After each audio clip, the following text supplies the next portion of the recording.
اللہ الرحمن الرحیم الحمدللہ رب العالمین والصلاة والسلام علی سید المرسلین۔ احباب، آج بڑے دکھ، بڑی تکلیف اور بڑے کرب میں مبتلا ہو کے میں آپ سامعین کے سامنے یہ بات لے کے آ رہا ہوں۔ 2-3 دن اس کو برداشت کیا، حوصلہ پیدا کرنے کی کوشش کی، تو اس کے بعد کہیں جا کے اب اس قابل ہوا کہ میں اس بات پہ، اس موضوع پہ کچھ عرض کر سکوں، سامعین کے اور انتظامیہ کی سماعتوں کے حوالے کچھ باتیں کر سکوں۔ سیدہ کائنات سلام اللہ تعالی علیہا، بی بی پاک سیدہ فاطمہ الزہرا سلام اللہ تعالی علیہا، میرے نبی کریم صلی اللہ تعالی علیہ وآلہ وسلم کی پاک لخت جگر ہیں، جو تطہیر کا مرکز ہیں، جو معدن عفت و عصمت ہیں، پاکیزگی کا مرکز ہیں، جہاں سے طہارت اور پاکیزگی چلتی ہے، وہ مرکز سیدہ کائنات کی ذات ہے۔ اور یاد رکھیں، ام المومنین اماں جی عائشہ صدیقہ سلام اللہ تعالی علیہا سے ہمارے بزرگان دین نے یہ مرویات میں سے ایک روایت یہ بھی ہے، آپ فرماتی ہیں کہ رسول کریم علیہ الصلوۃ والسلام کے بعد اگر میں نے کسی کو افضل دیکھا ہے تو وہ سیدہ کائنات کی ذات ہے۔ اور اس کے علاوہ حضرت ابو بکر صدیق رضی اللہ تعالی عنہ، آپ نے جب رسول کریم علیہ الصلوۃ والسلام سے پوچھا تھا کہ یا رسول اللہ، آپ جن گھروں کی بات کر رہے ہیں، یہ والا جو گھر ہے، یعنی جو علی المرتضیٰ پاک کا گھر ہے، یہ بھی ان میں ہے؟ تو آقا کریم علیہ الصلوۃ والسلام نے فرمایا تھا کہ ہاں، یہ گھر ان نبیوں کے گھروں سے بھی فضیلت والا گھر ہے، یعنی ایسا فضیلت والا گھر جس کو میرے رسول پاک نبیوں کے گھر سے بھی افضل قرار دیں۔ اس گھر میں رہنے والی مقدس اور پاک بی بی، ان کے بارے میں انسان بے حیا ہو جائے اور نبی کریم صلی اللہ تعالی علیہ وآلہ وسلم کا کلمہ بھی پڑھے، اور پھر وہ اپنے آپ کو عالم دین بھی کہے، اور پھر اپنے آپ کو وہ ایک پورے بہت بڑے بے حیا گروپ کا سربراہ بھی کہے کہ میں اور کیا الفاظ ان کے لیے استعمال کروں، زبان زیب نہیں دیتی، ایسے لوگ ہیں۔ اور طریقہ واردات ہے کہ یہ مولوی اشرف آصف جلالی جو ہے، اس نے چند دن پہلے باغ فدق اور مسئلہ جو معصوم اور محفوظ کو کی بحث کرتے ہوئے آیہ تطہیر پڑھی، اور قبلہ عالم مامور من الرسول مجدد دین و ملت اعلی حضرت حضور پیر مہر علی شاہ صاحب تاجدار گولڈا رضی اللہ تعالی عنہ، آپ کے فتاوی جات میں سے تحریر پڑھ کے سنائی، اور 2 نمبری کی بھی انتہا ہے، پیر صاحب کا نام لے کے 2 نمبری کی جا رہی ہے، کہ جس میں پیر صاحب قبلہ نے یہ جو ایک بحث ہے اہل سنت میں اور اہل تشیع میں محفوظ کی اور معصوم کی، پیر صاحب قبلہ اپنے دلائل اس میں پیش کر رہے ہیں محفوظ ہونے کے اعتبار سے، تو اس میں پیر صاحب قبلہ کی عبارت ختم ہو گئی، جس میں انہوں نے، اور اس نے اپنے پاس سے، اپنی طرف سے، جو پیر صاحب قبلہ نے بالکل ایسے الفاظ نہیں کہے، بلکہ 1400 سال سے یہ مختلف ہے مسئلہ دونوں مسالک میں، یہ سادات میں اور اہل بیت اطہار اور رسول کریم صلی اللہ علیہ وآلہ وسلم کی پاک بارگاہ کا حیا رکھنے والے لوگ، انہوں نے اس پہ جتنی دفعہ بھی بحث کی، زبان استعمال کی یا قلم استعمال کیا، تو کسی کی زبان اور کسی کے قلم سے آج تک یہ لفظ نہ ادا ہو سکا اور نہ نکل سکا، نہ لکھا جا سکا، جو اس بدبخت نے، اس نے جو اپنے آپ کو عالم دین کہتا ہے، پتہ نہیں کس وجہ سے وہ لفظ استعمال کیے پیر صاحب قبلہ کا بہانہ بنا کے، حالانکہ ہم نے اس عبارت کو بار بار پڑھا، پیر صاحب قبلہ کے وہ الفاظ نہیں ہیں، اور اللہ کے ایک ولی کے اور پھر آل رسول میں سے ایک وہ ہستی جو مامور من رسول ہو، اس کے یہ الفاظ ہو بھی کیسے سکتے ہیں؟ یہ تو کسی عام آدمی کی جرت نہیں ہے، تو اللہ کا ولی یہ الفاظ کیسے استعمال کرے کہ نعوذ باللہ وہ جب باغ صدق کے لیے مطالبہ کرنے گئی تو وہ خطا پر تھی، العیاذ باللہ، استغفر اللہ ثم استغفر اللہ، یہ شرم نہیں آئی، یہ ڈوب نہیں مرا، اس کے لیے زمین نہیں پھٹی کہ سیدہ کائنات سلام اللہ تعالی علیہ کے بارے میں اس نے یہ الفاظ استعمال کیے کہ وہ اس وقت خطا پر تھی، لیکن جب حدیث پاک سنی تو سر تسلیم خم کر دیا۔ تو یہ ذہن نشین رہے، بحث کرنے کے لیے اس پر بحث کرنے والوں نے بہت بہت بحث کی ہے، تو یہ بہت بڑی زیادتی کی، سارے سادات کا دل دکھا، اور جتنے بھی اہل بیت اطہار سے محبت مودت رکھنے والے دل ہیں ان کا جگر جو ہے وہ دل جگر پاش پاش ہو گئے تکلیف سے، دل خون کے آنسو روئے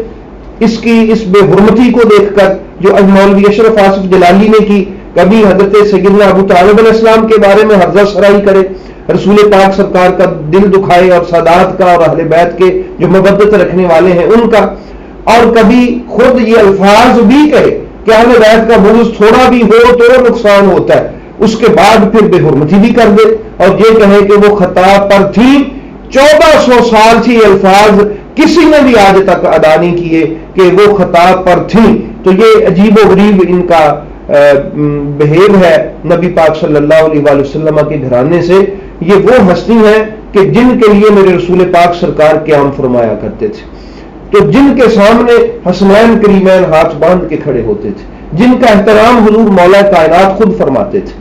جن کا احترام فرشتوں کی صفوں میں بھی ہوتا تھا، جن کے احترام کی اللہ تعالیٰ باتیں فرماتا ہے، تو ان کے بارے میں ایسے بے حیائی کے الفاظ اس نے بول دیے کہ نعوذ باللہ وہ خطا پر تھیں۔ اس کو کس نے یہ سرٹیفکیٹ دیا کہ یہ ایسی باتیں بولے کہ وہ نعوذ باللہ اس معاملے میں یہ جو لفظ اس نے استعمال کیا ہے؟ میں تمام اداروں سے، سیکیورٹی اداروں سے اور حکومت وقت سے اور ذمہ داروں سے جو ملک میں نے امن و امان کو قائم رکھنے کے ذمہ دار ہیں، ان سے جہاں تک میری اگر آواز جائے تو میں یہ التجا کرتا ہوں کہ ایسے شریر اور فساد پھیلانے والے اور فرقہ واریت، یہ میں اس لیے کہہ رہا ہوں کیونکہ سب سے زیادہ ایسے مولوی جانتے ہوتے ہیں کہ ہم کس ایشو پہ بات کریں گے تو ایشو کریٹ ہوگا، کون سے لفظ بولیں گے تو ایشو کریٹ ہوگا، ایک مصیبت بنے گی، فساد بنے گا، انتشار برپا ہوگا۔ یقیناً چونکہ اس کو پتہ ہے کہ یہ مسالک کے درمیان مختلف مسئلہ ہے، یہ جو باغی فدق والا ہے، اس کو پتہ تھا، اس بات کا پتہ ہے کہ میں جب یہ لفظ بولوں گا آگے سے اس ایکشن کا ریئیکشن یہ ہوگا کہ لوگ بی بی پاک سیدہ کائنات کی دفاع کے لیے نکلیں گے تو یقیناً حضرت ابوبکر صدیق کی بے حرمتی ہوگی، لوگ ان کو خطا پر کہیں گے، ان کے بارے میں باتیں کریں گے کہ وہ غلط تھے، حضرت عمر غلط تھے، فلاں صحابی غلط تھے۔ یہ بالکل جانتا ہے کہ یہی اس کا جواب آئے، اور پھر ہم واہ ویلا کریں گے، لوگ ہی دیکھو صحابہ کی گستاخی ہوگی، تو یہ انتشار پھر پیدا ہوگا، لوگ باہم دست و گریباں ہوں گے اور ایک دوسرے کے ساتھ وہ انتشار کی صورت پیدا کر لیں گے۔ تو یہ ساری پری پلان صورت ہے ان مولویوں کی، تو یہ اس لیے ایسے الفاظ بولتا ہے۔ اس نے پیچھے حضرت ابو طالب علیہ السلام کے موضوع پہ بیعت بھی کی، اور یہ ایسے لوگ ہیں کہ جو بے خطا بے ریا معاویہ جیسے نعرے لگاتے ہیں، ادھر کوئی خطا نہیں ہے، اور ادھر رسول پاک صلی اللہ علیہ وآلہ وسلم کی شہزادی کی بات آئے تو وہ خطا کار ہیں۔ اللہ اعوذ باللہ، پتہ نہیں یہ کس منشور کو لے کے چل رہے ہیں کہ ان کو بے خطا کہہ رہے ہیں، اور جو بے خطا کہے اس کے ساتھ کھڑے اور کہتے ہیں ہم جی ان کا ساتھ دیتے ہیں، اور خود بھی وہ نعرے لگاتے ہیں، اور ادھر رسول پاک صلی اللہ علیہ وآلہ وسلم کا گھرانہ ہے، ان کی بیٹی ہے، تو ادھر یہ ان کو خطا نظر آتی ہے، گناہ نظر آتا ہے، غلطی نظر آتی ہے۔ تو یہ پھر ہم اس کو بغض نہ کہیں، ناسبیت نہ کہیں، خارجیت نہ کہیں، تو اور اس کو ہم کیا نام دیں؟ یہ ہمیں بتائیں اور ہم اس کو کیا نام دیں؟ وہ بھی پوری بات سنیں، بھی پوری بات بھی ہم نے سنی ہے، قبلہ پیر میر علی شاہ صاحب کا نام لے کے جھوٹی واردات کی گئی۔ کون نہیں جانتا کہ جو الفاظ اس نے بولے وہ نہ پیر صاحب قبلہ کے ہیں نہ کسی اور کے ہیں۔ تو یہ ایسے لوگ ہیں، تو میں ان امن و امان کی صورت برقرار رکھنے کے جو ذمہ دار ادارے ہیں حکومت وقت سے اپیل کروں گا